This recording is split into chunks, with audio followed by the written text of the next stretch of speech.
क्षमा दया नैराश्यता मनी अवस्था उन्मनी निरूपणे निरूपणे निरूपणायसे नाही समाधान निरूपणायसे नाही समाधान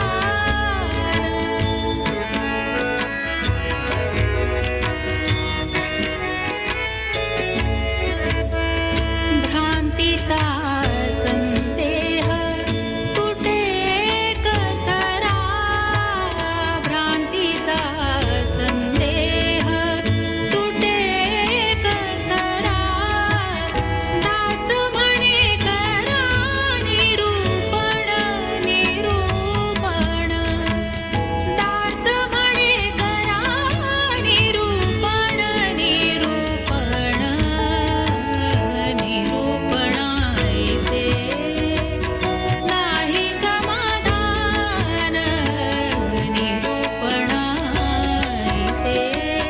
नाही समाधान आणिक साधन आढळेना आढळेना निरूपणायसे नाही समाधान निरूपणायसे नाही समाधान निरूपणायसे नाही समाधान.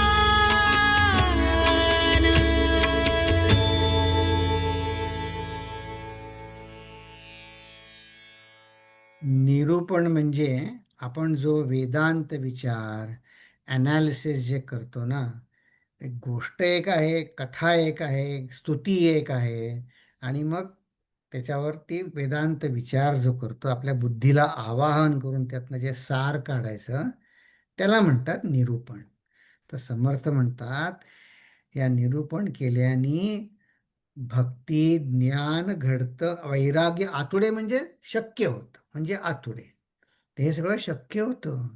आणि भावार्थ सापडे म्हणजे आपल्या मनाची अवस्था सुद्धा तशी व्हायला मदत होते. हे निरूपणाचं आहे. आणि भ्रांतीचा संदेह तुटे एक सरा. आणखीन किती किती आपल्याला बुद्धीला बघा, किती आवाहन करून बुद्धी एकदा पकड झाली की मग आपलं काम झालं. हं.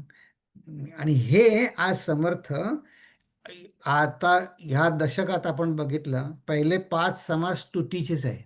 आता स्तुती कशाला करायची आणि स्तुती पाठीमागे उद्देश काय करण्यामागे हे सांगणाऱ्या, म्हणून निरूपण करायचं. तर स्तुती काय नुसती स्तुती नाही आहे, त्याच्या पाठीमागे हेतू आहे आपल्या बुद्धीला कळायचा, तो आपण समजून घेऊ. पण त्याआधी आपली आजची प्रार्थना म्हणूया आणि मग पुढे सुरू करूया. ठीक आहे. ओम.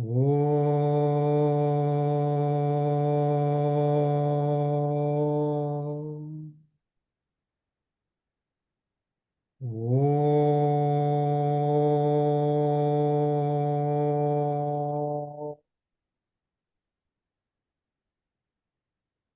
ओम.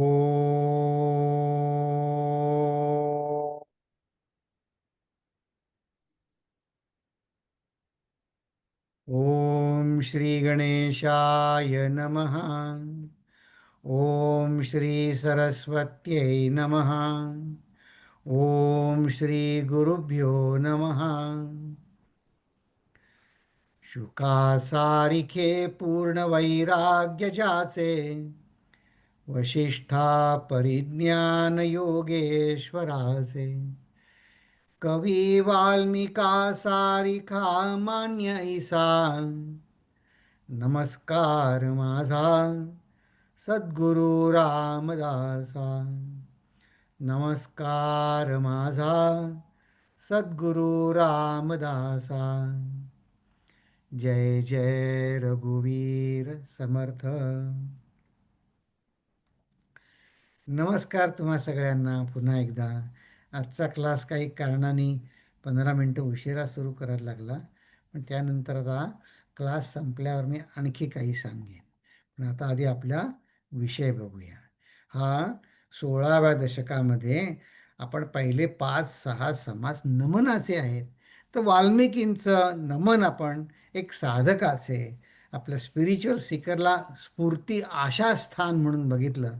त्याच्यामध्ये आपण 4 मुद्दे बघितले, की आपण जे साधन करत आहोत ते किती थोर आहे, त्याचं ट्रॅक रेकॉर्ड किती छान आहे, साधनाची नामनिष्ठा, हां, इतकं त्याचे पटण्यासाठी. आणि मग ते पटण्यासाठी जे आपल्याला एलिजिबिलिटी, आपण त्याला लायक होण्यासाठी उपरती आणि अनुताप याच्यावर आपण पुष्कळ विचार केला. आणि त्यानंतर वाल्मिकींच्या जीवनामध्ये साधना फळाला आल्यानंतर त्यांचं सौंदर्य, साधनेचं सौंदर्य आणि साहित्य रचना, हे सगळे गुण आपण वाल्मिकी स्तवनामध्ये समर्थांनी गायले. त्यानंतर आपण सूर्यस्तवन बघितलं. त्याकडे सूर्यस्तवनाकडे आपण अखंड साधनेसाठी आपल्याला प्रेरणा, सूर्याला एक आदर्श कर्मयोगी, सूर्य तपस्या करतोय मोठी, त्या प्रखर तपस्येमुळे आपण इथे पृथ्वीवरती आपल्याला टेम्परेचर आपण जगू शकतोय. त्यामुळे सूर्याचं टेम्परेचर थोडं जरी त्यांनी त्याची तपस्या जणू काही थोडी कमी केली तर पृथ्वीवरती काय होईल. हां, तर या तऱ्हेनं सूर्यस्तवन. तर हे सूर्य जे आहे ना, आपल्याला जो आकाशात दिसतो सूर्य, तो जड सूर्य आहे. पण त्याची जी सूर्य देवता आहे, त्याच्यापासून आपण अखंड साधनेसाठी स्फूर्ती प्रेरणा घ्यायची. आणि मग आपण पृथ्वीचंही स्तवन बघितलं गेल्या वेळी. हे 2 समास 2 आणि 3 आपण गेल्या वेळी बघितले, की साधकाचे आश्रयस्थान, आपण जिथे राहतो त्याच्याबद्दल कृतज्ञता व्यक्त करण्यासाठी आपण बघितले. मग सूर्यामध्ये आपण काय बघितलं? समर्थ बघा, एवढ्या तेवढ्या कारणाने त्यांनी त्यांच्या गुरूंशी, त्यांचे गुरु प्रत्यक्ष प्रभू रामचंद्र, त्यांच्याशी संबंध जोडतात. ते म्हणतात रघुनाथ वंश पूर्वापार, कारण सूर्यवंशात जन्मले प्रभू रामचंद्र. तर त्याचं वर्णन करतात, म्हणतात बघा असं श्रीरामाचा वंशज आहे. आणि त्यांनी काय होतं, सकळ दोषांचा परिहार करिता सूर्यास नमस्कार, स्फूर्ती वाढे निरंतर सूर्य दर्शन घेता. या असं नमन करून हा सूर्यस्तवनाचा समास आपण गेल्या वेळेस संपवला. आणि त्यानंतर पृथ्वी स्तवनामध्ये आपलं असे प्रत्येकाच्या आजकाल असे दिवस असतात की नाही, अर्थ डे, अमका डे, तमका डे. तर रामदास म्हणतात असं एक दिवस करतात, तेही चांगलं आहे म्हणा, पण त्याच्याबद्दल कायम कृतज्ञता बाळगली, आदर बाळगला तर किती छान आहे की नाही. धन्य धन्य हे वसुमती, हिचा महिमा सांगो किती, प्राणी मात्र तितके राहती तिच्या आधारे. असं त्याचं पुष्कळ पृथ्वीचं वर्णन केलं. आणि अर्थातच समर्थांना काही आपल्याला जॉग्रफी शिकवायची नाही आहे, त्यांनी त्यासाठी केलंच नाही आहे. पण आपला जो अभिमान, की मला एवढं माहिती आहे, हे माझं पदार्थ विज्ञान इतकं मला माहिती आहे, तर आपण त्याच्यानंतर याचा आविर्भाव आपण एका डव गाण्यामध्ये, लोकगीतामध्ये बघितला. की अशी कल्पना, की तो शाहीर त्यांना विचारतो प्रश्न. समर्थ सांगतात थांब, मी तुला आणखीन प्रश्न विचारतो. आणि त्यांनी असे अनेक प्रश्न त्यांना विचारले शाहिराला. आणि ते आपण एक वेगळ्या ढंगाचं गीत आपण गेल्या वेळी बघितलं. आणि त्याच्यामध्ये ते शेवटी काय म्हणले, सांग माझे डफगाणे, म्हणजे माझ्या गाण्यात जे प्रश्न विचारले त्याचं दे उत्तर, नाहीतर सोडी जाणपण. म्हणजे मी अभिमान सोड, जाणपण सोड, का मला जे देहबुद्धीचे लक्षण सोडवायचं आहे. जे बुद्धीचे लक्षणं सोडविणं त्यासाठी आहे. म्हणले रामदास म्हणले, विनोदाने मी बोललो, पण अ, सोडा अहंतेची बीजे, मग त्यांनी काय होईल, मग स्वरूपी स्वानंदे सुखी राहा. तुम्हाला मी ती गुरुजींची गोष्ट बरेच आधी सांगितली असेल, पुन्हा सांगतो. ते किती फार त्यातनं बोध घेण्यासारखं आहे. गुरुजी सांगत की एक शास्त्रज्ञ म्हणे, हे जसं जगाचं असं सगळं माहिती करणारा, तो एकदा म्हणे कसा माहिती नाही पण देवाकडे पोचला. आणि देवाला म्हणाला, देवा आता आम्ही सगळं केलं आहे, काय AI आहे, टेस्ट ट्यूब बेबी सगळं आम्ही करू शकतो, आता भगवंता म्हणले तुम्ही रिटायर व्हा. काय म्हणे, तुम्ही आता रिटायर व्हा. भगवंत म्हणले, हो का? बरं झालं म्हणे, मलाही नाहीतरी म्हणे हे सगळं जंजाळचं सगळं कंटाळाच आलाय. पण जरी म्हणे तुझ्याकडे चार सोपवण्याच्या आधी म्हणे एक जरा बघू तरी तू त्याला कसं चालवशील जग.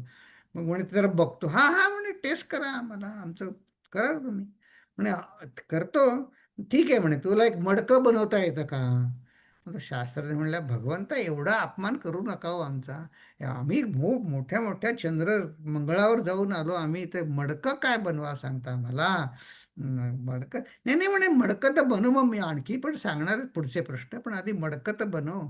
हा, मडकं काय बनवतं, सहज शक्य. म्हणून त्याने त्या चिखलाच्या गोळ्याला हात घातला. ते म्हणले, ए थांब थांब, तर चिखल तुझा घेऊन ये. ही ही ही माती माझी आहे. माझी माती खाली ठेव. तुला मडकं बनवायला तुझी माती घेऊन ये. म्हणले तो शास्त्रज्ञ शहाणा होता म्हणे, त्याला लगेच समजलं. म्हणले त्याचा त्याचा अहंता म्हणे त्याची मातीत मिळाली.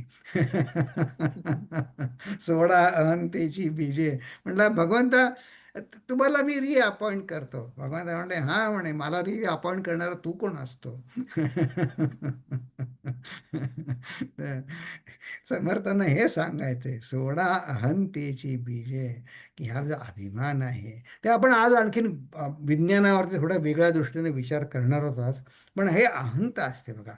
मॉडर्न सायन्स काय म्हणतं, मी या पंचमहाभूतांवर स्वामित्व मिळवेन आणि ती माझ्या उपभोगासाठी वापरेन, हा अभिमान आहे. अहो बघा, आपण शास्त्रज्ञ पंखा तयार करू शकतो, वारा, पण हवा तयार करू शकतात का?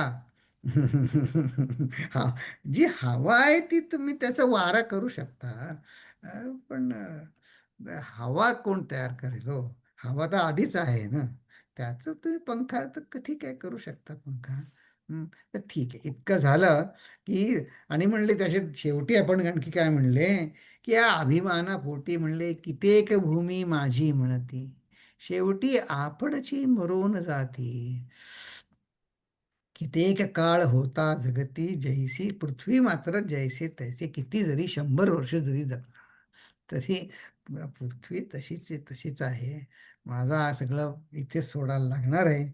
इथे सांगून ऐसा पृथ्वीचा महिमा, दुसरी काय द्यावी उपमा. ब्रह्मादिकापासून आम्हा आश्रयोची आहे. आम्हाला आश्रय पृथ्वीच आहे, तिच्याशी आपण आदराने वागूया. एवढं सांगून इथपर्यंत आपण गेल्या वेळे थांब. मग आता ह्याच्या पुढचे जे दोन समास आहेत ना, ते आप निरूपण, अग्नी निरूपणाचे आहेत. पाणी आणि अग्नी, त्याचं निरूपणच आहे. त्यानंतर वायुस्तवन आहे, वायूच्या कार्याची विविधता. आणि त्यानंतर 7व्या समासामध्ये महाभूत निरूपण, पिंडांवरून ब्रह्मांड ओळखण्याची युक्ती समर्थ आपल्याला सांगणार आहेत. पण तुम्ही म्हणाले, काय हो सगळी ती उपासना उपासना आहे, स्तुती स्तुती आहे, काय सगळं तर झालं की विषय तर पंचमहाभूतांचा होऊन गेला की आता आता पुन्हा काय?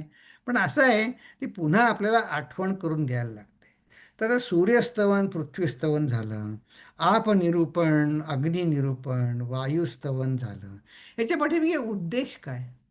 स्तुती करण्यामागे उद्देश काय? तर मी काय केलं, ज्ञान ह्या दासबोधामध्ये ज्ञानाचा विषय जिथपासून सुरू झाला ना, ज्ञानाचा विषय, त्या 8व्या दशकामध्ये समर्थांनी पंचमहाभूतांची ओळख करून देताना जी युक्ती सांगितली, जे फळ सांगितलं, त्या ओव्या आपण बघू.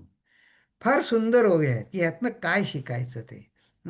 त्याच्या आधी बघा, त्याला आपण मायोद्भव अथवा ज्ञानदशक म्हणले समर्थ. काय म्हणले?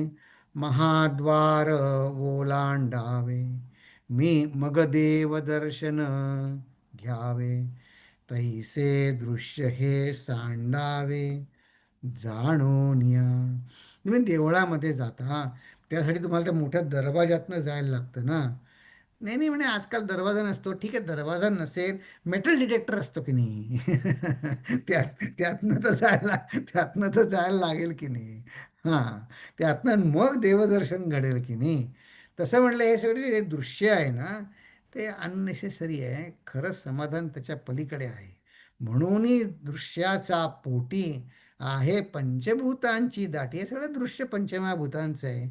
एकपणे पडली बिठी दृश्य पंचभूता. त्या मिठीत आपल्यावर ताबा आहे या पंचमहाभूतांचा.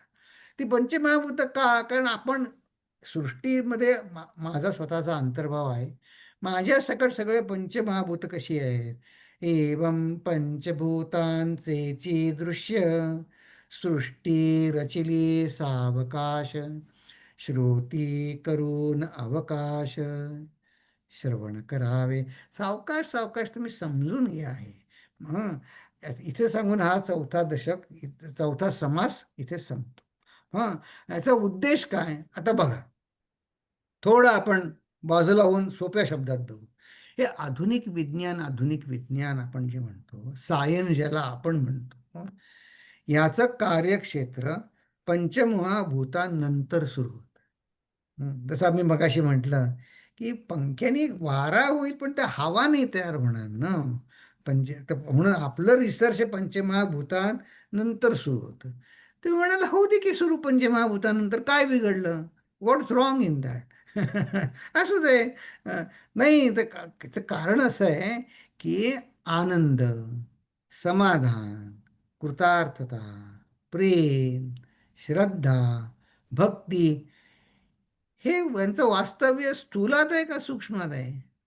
हे त्यातलं पंचमहाभूत नाही, ते सूक्ष्मात आहे. पण स्थूल गोष्टी मी पुष्कळ गोळा केल्या, पण मला आनंद नसेल, समाधान नसेल, प्रेम नसेल, तर माझ्या जीवनाला काय अर्थ आहे का? बघा, मी काय, तुम्ही काही हो नाही म्हणू नका, काय म्हणण्याची जरूर नाही. तुम्ही आपण माझ्या सकट आपण मनात विचार करू.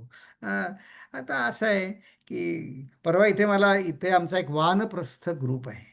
त्या ग्रुपमध्ये बोलवलं होतं, तर ते सगळ्यांचं एकच म्हणणं होतं, एवढं सगळं आम्हाला वेळ मिळतो, त्याचं करायचं काय? एवढं मोठं घर आहे, त्याचं करायचं काय? तर म्हटलं, मग आता मी त्यांना म्हटलं नाही, पण म्हटलं हा आपण विचार आधी करायला पाहिजे की नाही? ते नंतर करून काय उपयोग आता? तर मी त्यांच्यातलंच आहे. माझी माझी मती काय की वेगळी चालू नाही आहे. पण हे आपल्याला समजण्यासाठी ही पंचमहाभूतांवर कोणाची सत्ता चालते त्याच्याकडे गेलं तर हे वास्तव सूक्ष्मामध्ये पण आपलं आपलं त्याच्याशी प्रेम कळेल, त्यातले नियम कळतील, सूक्ष्मातले नियम कळतील आपल्याला. म्हणून जी पंचमहाभूतं ज्यांनी तयार केली, त्या पंचमहाभूतांची आणि ते निर्मिती करतो त्याची, म्हणून त्याची स्तुती गायलेली आहे. मग समर्थ या आता आपण शेवट बघितला समासाचा, आपण उलटीकडून चाललोय. मग हा समास सुरू करताना समर्थ काय म्हणले? आता हे महाद्वार ओलांडावे, तर हे पटणं की स्थूल पंचमहाभूत, पैसा, घर, जमीन ते आहे, त्याचा अनादर करायचा नाहीये, पण ते जाणून सो ओलांडायचे, म्हणजे त्याचं महत्त्व ओळखायचं आणि सांगायचं हां व्यवहारापुरतं याला महत्त्व आहे, असू द्या, त्याचा अनादर नाही आहे, पण ते खरं समाधानाचं ते स्थान नाही आहे, त्याच्या पलीकडे आहे, ते ओलांडायचं आहे. मग काय ओलांडून काय करायचं आहे? तर समर्थ सांगतात, समर्थांच जे अद्वैताची भक्ती सांगणारे म्हणतात की खरं समाधान सच्चित आनंद स्वरूप हेच आहे, ह्याच्यापेक्षा वेगळं समाधान नाही, इथपर्यंत न्यायचंय. हे जर नसेल, तुम्ही समजा आम्ही कुठल्या सेकंडरी ह्याच्यावर जर सेटल झालो, तर एक संत सांगायचे, म्हणजे तुम्ही सेकंडरी ह्याच्यावर विचार न करता सेटल व्हा, पण म्हणले दुःख, असमाधान तुमच्या जीवनात कुठल्या मार्गाने शिरेल ते सांगता येत नाही. तर रावणाकडे आमचा मगाशी रामायणावर विषय चालला होता, तर रावणाकडे सगळं होतं की नाही, पंचमहाभूतांवरती सुद्धा त्याची सत्ता होती, सगळं होतं, समाधानी होता का? समाधानी नव्हता. हां, तर स्वस्वरूप जोपर्यंत ओळखत नाही, तोपर्यंत समाधान मुळीच लाभणार नाही. म्हणजे स्वस्वरूप काय आहे आपल्याला स्वरूपापर्यंत जाता येत नाही, कारण स्वस्वरूप नुसतं आहे. मग त्या स्वस्वरूपाला जेव्हा त्याच्या स्वतःच्या शक्तीची जाणीव झाली, त्या अंतर्भूत मूळ माया केलं काही नाही, तेव्हा ती इच्छा मात्र संकल्प अशी जी माया आहे, ती माया प्रगट झाली, तिला आपल्या शक्तीची जाणीव झाली ब्रह्माला. म्हणून त्याला म्हटलं, तर आपण बघणार आहोत अगदी थोडक्यामध्ये, की शक्तिरूप माया जी आहे ती त्रिगुणात्मक आहे बुवा. त्याला काही इलाज नाही. सत्व रज तम गुण त्याशिवाय प्रकृती होऊच शकत नाही. हम्म. मग असं आहे, माया व्यक्त होताना त्या त्रिगुण येतातच येतात. सत्व रज तम गुण येतातच येतात. मग काय आहे, माया कार्यरत, मायेला स्वतंत्र अस्तित्व नाही. ती ब्रह्माच्या अधिष्ठानाखाली काम करते. हम्म. मायेला स्वतंत्र अस्तित्व नाही. मग ईश्वर, अगदी थोडक्यामध्ये, हा आपला विषय आधी येऊन गेलेला आहे. ईश्वर म्हणजे काय, तर ब्रह्म अधिक सत्वगुणी माया, ह्याला म्हणले ईश्वर. हा. ब्रह्म अधिक सत्वगुणी माया म्हणजे ईश्वर.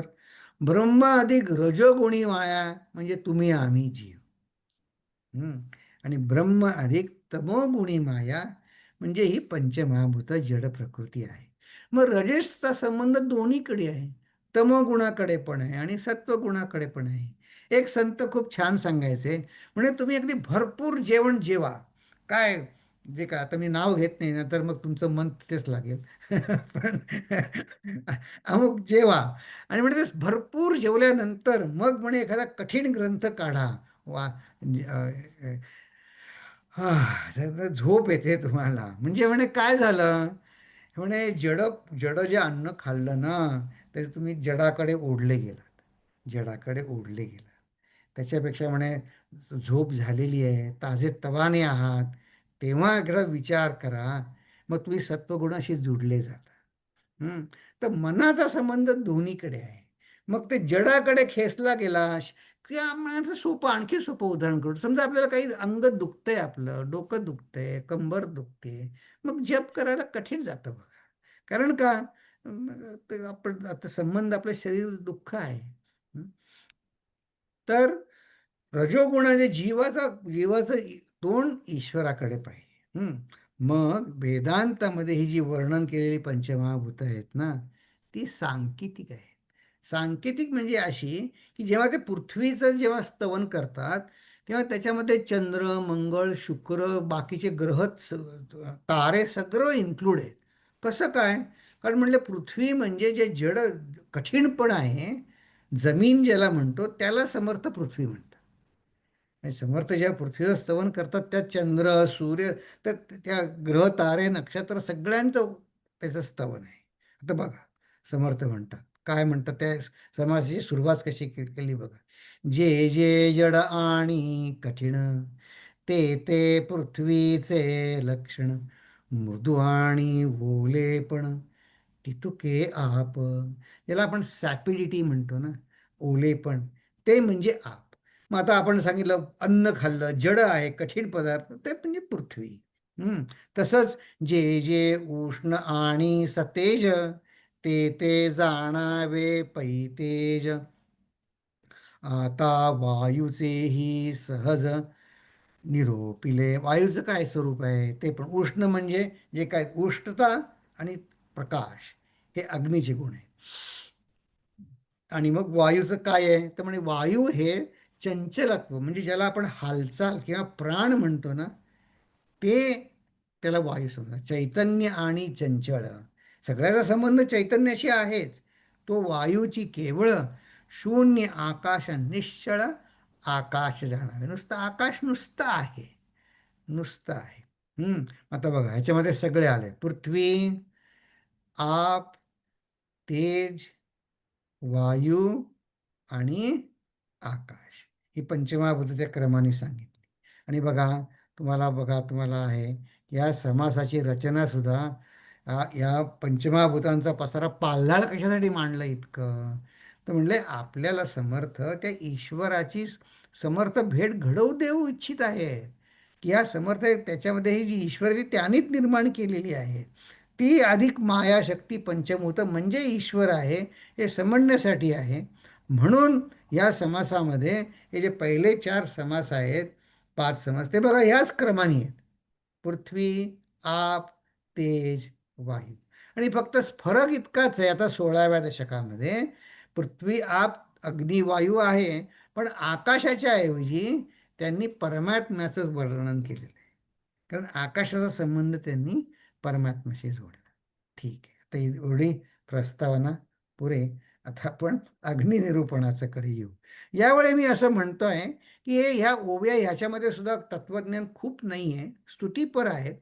तर मी ठराविक ओव्या घेतो या समासामध्ये, आणि तसंच पुढच्या समासामध्ये पण ठराविक ओव्या घेतो. महत्त्वाच्या ओव्या घेणार आहे, पण एक इंडिकेटर समजण्यासाठी की आपल्याला त्यातनं काय घ्यायचं, अग्नीची उपासना, अग्नीचं म्हणजे काय करायचं. चालेल ना?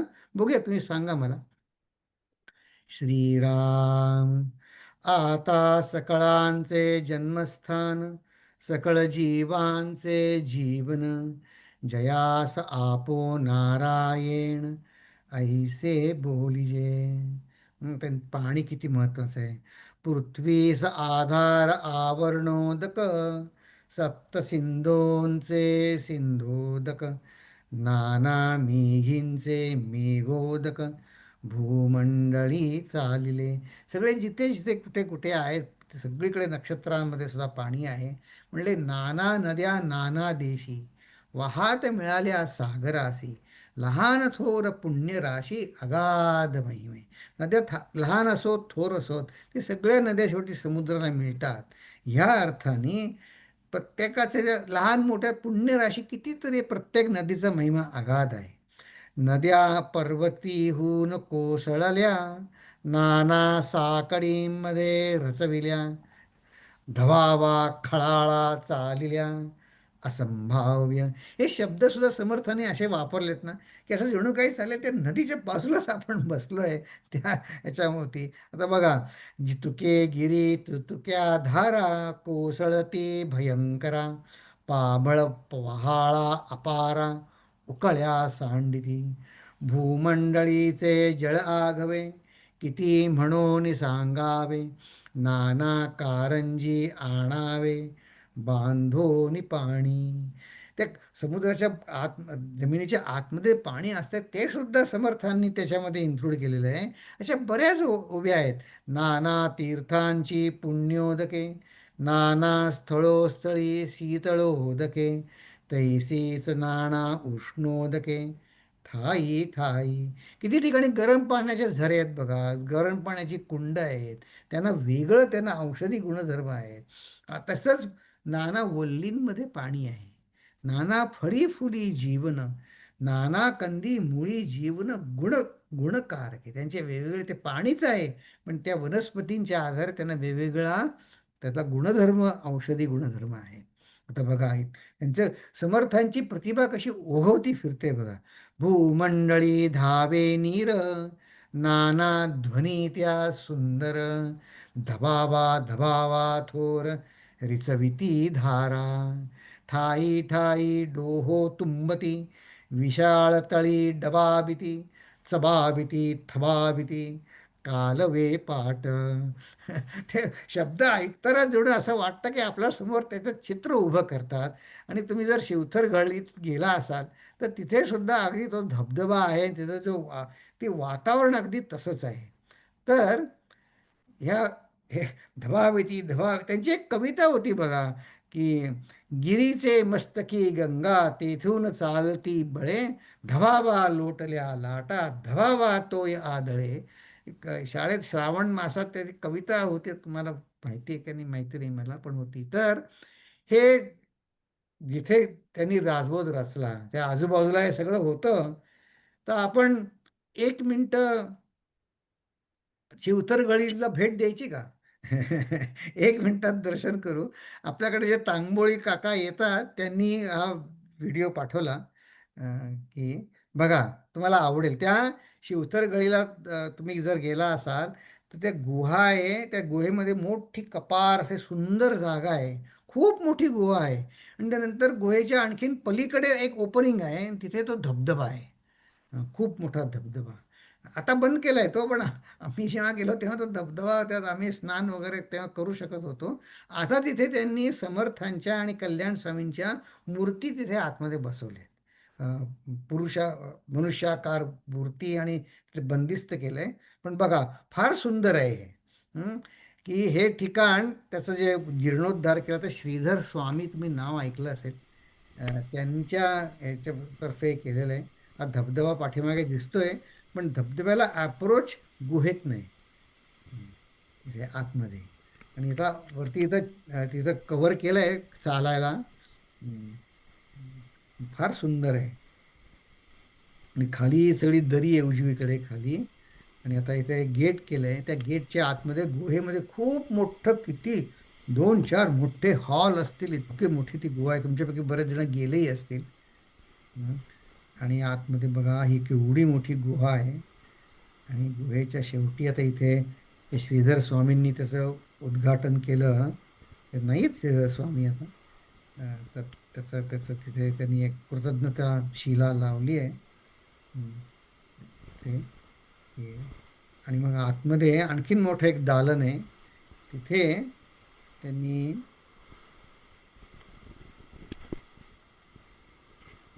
तिथे डावीकडे समर्थांचं एक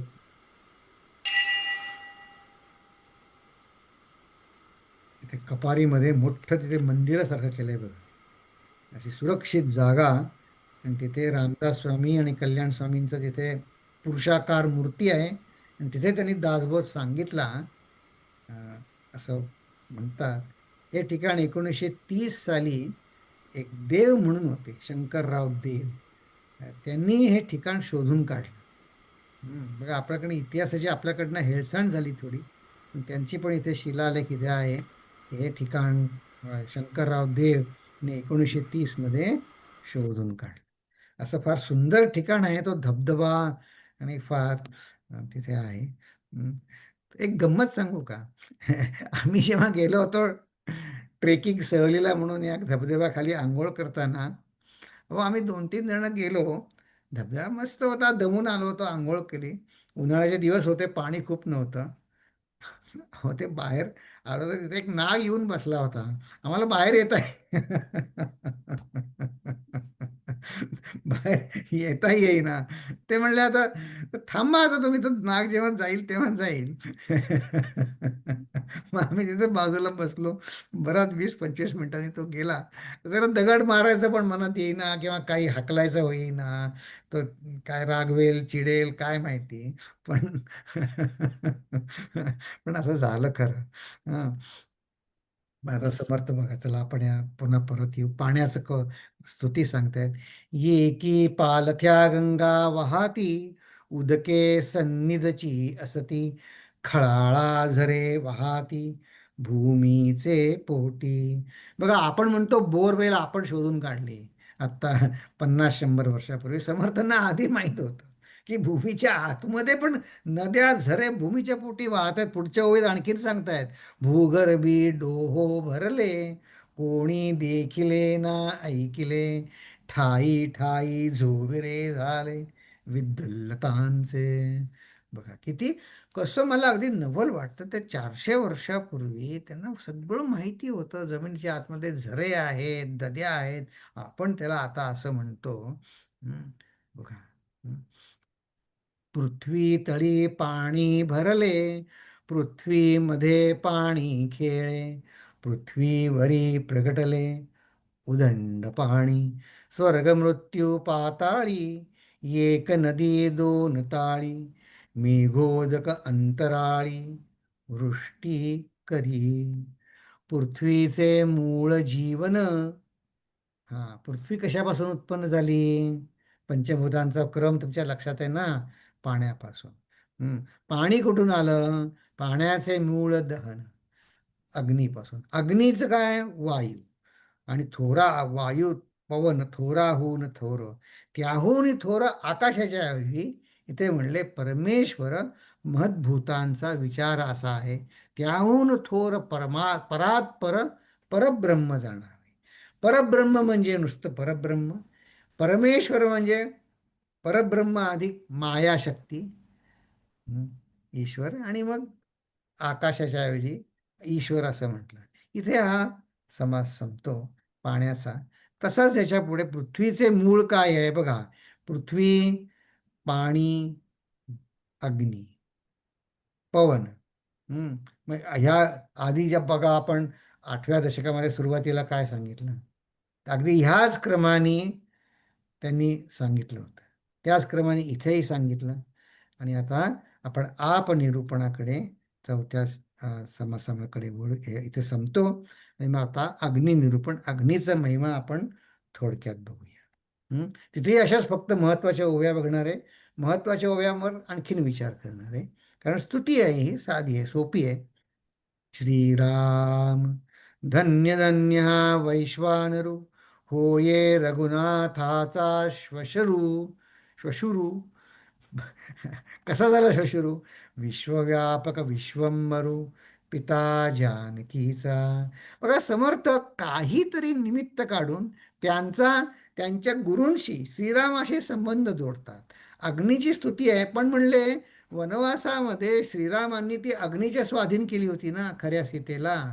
आणि मग त्यातनं मायेची सीता ती ती रावणाने पळवली.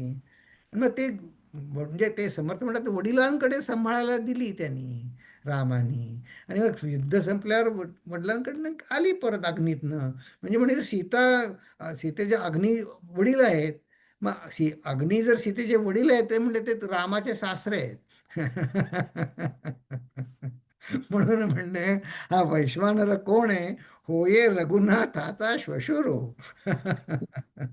मग किती गोड आहे की नाही बघा. विश्वव्यापक विश्वंभरू, पिता जानकीचा. हम्म. ज्याच्या मुखे भगवंत भोगता, जो ऋषीचा फळदाता. बघा, पूर्वीच्या काळी ऋषी जे यज्ञ करत, ते जे देवतांना ज्या आहुती व्हायच्या त्या अग्नीमध्ये, यज्ञकुंडात टाकत. तर हा अग्नी हा आपल्या वेदांमध्ये साधकाचं ऋषी देवाला पोचवणारा निरोप्य आहे. तुम्ही काही म्हणा, इंद्राय स्वाहा, विष्णवे स्वाहा, कुठल्याही देवाचं नाव घेऊन ते स्वाहा त्या अग्नीमध्येच टाकायचं असतं. मग गुरुजी सांगतात अग्नी ही भगवंताची कुरिअर सर्व्हिस आहे. की जे तुमची प्रार्थना देवाकडे पोचवतं, तो ऋषींचा फळदाता आणि परत आणतो सुद्धा. तमहिम रोगहर्ता, भर्ता विश्वजनाचा, नाना वर्ण नाना भेद. तुमचे असतील नाना वर्ण भेद हो, पण अग्नी जीव मात्र असा अभेद अग्नी आहे. अग्नीला काही फरक नाही. अभेद आणि परमशुद्ध ब्रह्मादिकासी असा अग्नी आहे, परमशुद्ध. अग्नी करिता सृष्टी चाले, अग्नी करिता लोक धाले. धाले म्हणजे जेवून खाऊन सुखी होणं. हा जुन्या मराठीतला शब्द आहे, त्याला म्हणतात धाले. हं. जेवण खाऊन सुखी आहेत लोक अग्नीकरिता. हं. अग्नी करता सकळ झाले, लहान लहानाचे थोर झाले. अग्नीने आळले भूमंडळ, लोकास राहाव्या झाले स्थळ. दीप दीपिका ज्ञाना ज्वाळ, जेथे थे ते सगळं काही सगळ्या ठिकाणी व्यवस्थित आहे. पोटामध्ये जठरा अग्नी, तेणे क्षुधा लागे जनी. तुमचं जेवण झालंय ना, आता आज क्लास थोडा उशिरा सुरू झाला आणि तर तुमचं पोटामध्ये जठराग्नी. आता तुम्ही हो, जठराग्नी नाही तर मग नुसतं भूक लागली नाही तर काय करणार? पुष्कळ जेवण पुष्कळ आहे, पण त्या अग्नी पेटला पाहिजे ना पोटामध्ये. अग्नी करता भोजनी रुची येते, अग्नी सर्वांगी व्यापक, उष्णे राहे कोणी एक. उष्ण नसता सकळ लोक, मरून जाती. सोपं आहे. आधी अग्नी मंद होतो, पुढे प्राणी तो नासतो. ऐसा हा अनुभव येतो प्राणी मात्रांसी. बघा, वेदांत वेगळं सांगतो. वेदांत काय सांगतो? आधी अग्नी मावळतो, प्राण मावळल्यावर मग जीवन जातं. मॉडर्न सायन्स म्हणतो नाही नाही, मेल्यावरती प्राण जातात. तसं नाही आहे. वेदांत म्हणतो अग्नी आधी जातो. हां. सगळ्यांना सारखं आहे. देव दानव मानव, अग्नीकरिता चाले सर्व. सकळ जनांसी उपाव अग्नी आहे. म्हणजे सगळ्यांना अग्नीचं का, त्याच्यामुळेच जीवन सुखकर होतं. अशा बऱ्याच ओव्या आहेत. म्हणले नाना लोक रोगी होती, उष्ण औषधे सेवती. हो, उष्णता येण्यासाठी आयुर्वेदामध्ये ट्रीटमेंट आहे बघा ही. तेणे लोक आरोग्य होती, वन्ही करता. लोकांमध्ये जठरानळू, सागरी आहे वडवानळू. बघा, समुद्रामध्ये सुद्धा समुद्राच्या तळाशी ज्वालामुखी आहेत. आणि ते समर्थ आपल्याला ते इथंच सांगताय समुद्राच्या तळाशी सुद्धा ज्वालाग्नी आहे. तर गेल्या वेळी मी तुम्हाला उदाहरण दिलं बघा. त्याचा उपयोग करून मनुष्य शास्त्रज्ञांचं सुद्धा समुद्रमंथन सुरू आहे. हो, फक्त देवदेवतांनी समुद्रमंथन केलं असं नाही. शास्त्रज्ञांचं सुद्धा समुद्रमंथन चालू आहे. ते समुद्राच्या तळाशी जाऊन त्यांच्या तऱ्हेनं आणखीन काय काय मौलिक रत्न ते काढतायत शोधून. सागरी आहे वडवानळू, भूगोळाबाहेर आवरणानळू, शिवनेत्री विद्युल्लता. ते सगळं पूर्ण नक्षत्राला व्यापून आहे. कूपीपासून अग्नी होतो. कूप म्हणजे काच किंवा त्याला आपण चकमक म्हणतो ना, ते म्हणजे काच. उंच दर्पणी अग्नी निघतो, काष्टमंथनी प्रगटतो चकमकेने. काष्टामध्ये सुद्धा, काष्ट म्हणजे लाकूड म्हणा, असं त्याच्यामध्ये आहे. तुम्ही जर एक हे कर्मठ वेदकांड करणारे जे पूजाचा समारंभ पाहिला असेल, त्याच्यामध्ये लाकडाचंच रवी असते आणि लाकडाचीच कालती एक वाटी असते, ती घासून अग्नी तयार करतात. मी बरेच वेळा पाहिलंय. त्याच्यात तो अग्नी तयार करतात. तो कसा होतो? त्या लाकडामध्ये असतो अग्नी, म्हणून तो प्रज्वलित करतात. व्यक्त, मॅनिफेस्ट ज्याला म्हणतो ना आपण, तसा. तो काष्टमंथनी प्रगटतो चकमकेने. हम्म. अग्नी करता नाना उपाये. आता हे इथं दासबोधामध्ये करिताचा अर्थ आपण ज्याला हल्ली मुळे म्हणतो ना, ह्याच्यामुळे अमुक झालं, त्या अर्थाने घ्यायचा. अग्नी करता म्हणजे अग्नी साठी कन्झ्युम करायसाठी उपाय नाही. अग्नीमुळे विविध उपाय म्हणजे विविध सोय होते. आणि अग्नीमुळे विविध अपाय पण होतो. अग्नीमुळे या अर्थाने करिता शब्द आहे. म्हणजे अपाय कोणामुळे होतो? अग्नीमुळे होतो. उपाय कोणामुळे होतो? अग्नीमुळे होतो. दोन्ही अग्नीमुळेच होतो. मग त्याला त्यातनं मार्ग काय? विवेके विण सकळ होये. निरार्थक विवेक पाहिजे. मात्र विवेक पाहिजे. भूमंडळी लहान थोर, सकळास वन्नीचा आधार. अग्निमुखे परमेश्वर संतुष्ट होये. अग्नी हा पुन्हा निरोप्या म्हणून सांगितला. ऐसा अग्नीचा महिमा, बोलिजे तितुकी उणी उपमा. उत्तरोत्तर अगाध महिमा अग्नी पुरुषाचा. असा अग्नी पुरुषाचा महिमा अगाध आहे. जिथं असता सुखी करी. ते म्हणले, अहो आणखीन काय सांगू, आपण जिवंत असताना सुखी करतो आणि आपण गेल्यावरती हे जो देह आहे त्याचं भस्म पुन्हा अग्नी, त्यालाही पुन्हा अग्नीच लागतो दहन करायला. मेल्या प्रेत भस्म करी, सर्व भक्षकू त्याची थोरवी, काय म्हणून सांगावी. हं, ते प्रेत जाळायला पुन्हा अगदीच लागतो की नाही. किती सर्वांगणी विचार केलाय बघा. आपण काय म्हणू? अग्नीची स्तुती. मग आपल्याला सांगितलं एवढ्या अग्नीचे वेगवेगळ्या डायमेन्शन सांगा बरं, तर आपल्याला नाही सुचणार. किती वेगळ्या वेगळ्या डायमेन्शन्सनी त्यांनी विचार केलाय. आता निगमनाच्या ओव्या सांग. की आणखीन एका तऱ्हेनं सारांश सांगून, सकळ सृष्टीचा संहार प्रळय करी वैश्वानर. वैश्वानरे पदार्थ मात्र काहीच उरेना. नाना होम उदंड करीती, घरोघरी वैशदेव चालती. नाना क्षेत्री दीप जळती देवापासे. खरं आहे, सगळे किती ठिकाणी दीपमाळा असतात. दीपाराधने नीलांजने, देव गोवाळी जे जने. खरे खोटे निवरणे दिव्य होता. आधीच्या काळी एक अग्निदिव्य करायला सांगायचे बघा, की तुमचं जर खरं खोटं ठरवण्यासाठी अग्निदिव्य असे, त्याला सुद्धा अग्नीचंच महत्व आहे. अष्टदा प्रकृती लोक तिन्ही, सकळ व्यापून राहिला वन्नी. अगाध महिमा वदनी, किती म्हणून बोलावा. नाही, आता पुन्हा पुन्हा म्हणतात तुम्ही, मला नाही सांगता येत आणखीन, खूप आहे अगाध महिमा. ठीक आहे, मग आता सारांश सांगतात. काय म्हणले? हा अग्नी कसा आहे? चारी शृंगे त्रिपदी जात, दोन्ही शिरे सप्तहात. काय काय काय म्हणले? चारी शृंगे, चार शिंग आहेत. आणि तीन पाय आहेत, त्रिपदी जात. अरे बापरे. आणि दोन डोकी आहेत, दोन शिरे, सात हात. हे हे हे अग्नीचं वर्णन आहे हो. पुराणांमध्ये अग्निदेवतेचं असं वर्णन आहे. पण म्हणे हे काय ऐसा बोलिला शास्त्रार्थ, हे काय मी म्हणे प्रचिती विणं सांगतोय म्हणजे नाही, याचा अर्थ हा रिटॉरिक प्रश्न विचारलाय.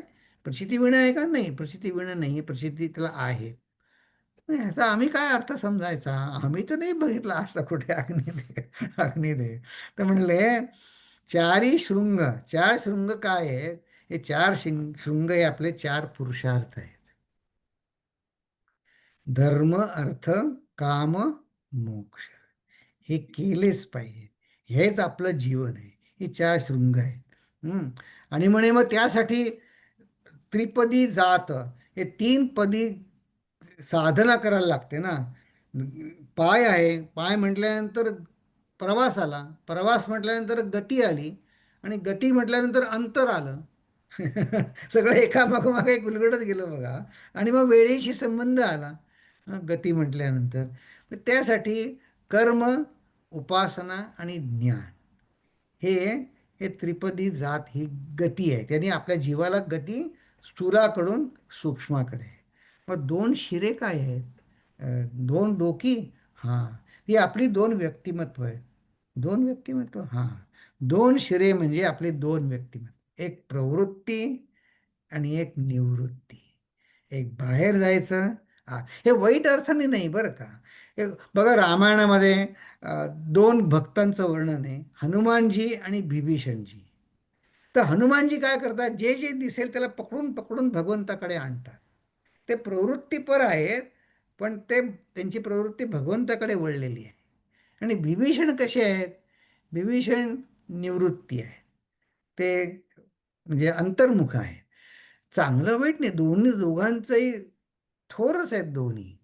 हे मी माझ्या मनाने नाही सांगत आहे बरं. रामदास स्वामींनी आणि तुलसीदासांनी पण तसंच सांगितलंय. ह्या दोन प्रवृत्ती निवृत्ती आहेत. मग आपलं मुद्दामून आपल्यावर जबरदस्ती नाही आहे वेदांत म्हणजे किंवा स्पिरिच्युअल साधना म्हणजे. माझा आहे प्रवास प्रवृत्तीचा, मग करा ना, प्रवृत्तीप्रमाणे वागा. निवृत्ती प्रधान आहे का? निवृत्ती प्रधान चालेल, त्यात वाईट काहीच नाही. जी काही आपली सहज प्रवृत्ती आहे ती भगवंताकडे वळवायची. आणि मग सप्तहात काय आहेत? तर सप्तहात हे बघा, आपल्या ज्या डायमेन्शन्स आपण ज्याला जे म्हणतो, सप्तहात म्हणजे ह्या भूभुवः स्वहा महा जना तपा सत्यम, हे जे सात सात लोक आहेत आपण ज्याला म्हणतो, ते त्याच्या म्हणजे आपण किती किती तन्मयतेने आपण भगवंताशी एकरूप होऊ शकतो आणि तिथे समाधान पाहू शकतो, ह्याचं ते एक ॲनालिसिस आहे. हं? की की आता इथे आपण काय म्हणले, मग भूलोक आहे आपण. मग भू हा काय आहे? तर आपले पूर्वज जे आहेत आपले, ते त्या लोकात राहतात. मग आणखीन देवदेवता स्वर्गात राहतात. अशी आपली कल्पना आहे. कल्पना म्हणजे आपल्या विचारांना एक दिशा येण्यासाठी. असा शास्त्रार्थ बोलिला, असं समर्थ सांगतायत. आणि ऐसा वन्नी उष्णमूर्ती, तो मी बोलिला यथामती. हे जे मी सगळं सांगितलं, चार शृंगे त्रिपाद त्रिपदी जात, हे अग्निदेवतेचं वर्णन आहे पुराणामध्ये. पण त्याला हा अर्थ आहे, कारण का सगळ्या साधनेसाठी समर्थ सांगतात अग्नी उपयोगी आहे. या अर्थाने त्यांनी सांगितलं. ऐसा वन्नी उष्णमूर्ती, तुम्ही बोलिला यथामती, न्यून पूर्ण क्षमा श्रुती केले पाहिजे. इथे हा अग्निसमास, पाचवा समास हा पूर्ण होतो. आता मला खरं आज पुढचा वायूचा समासही घ्यायचा, आता पण आता उशिरा सुरू केला आणि आता खूप घाई होईल, म्हणून आपण वायू देवतेला नमन जे आहे ते आपण पुढच्या वेळी समासात करू. हं. तर आता मी इथे थांबतो, मग प्रार्थना म्हणू. आणि मग मला तर तुम्हाला एक प्रश्न विचारायचा आहे, पण आधी आपण प्रार्थना म्हणून घेऊ. हं. ओम पूर्णमद पूर्णमिदं पूर्णात् पूर्णमुदच्यते पूर्णस्य पूर्णमादाय पूर्णमेवावशिष्यते.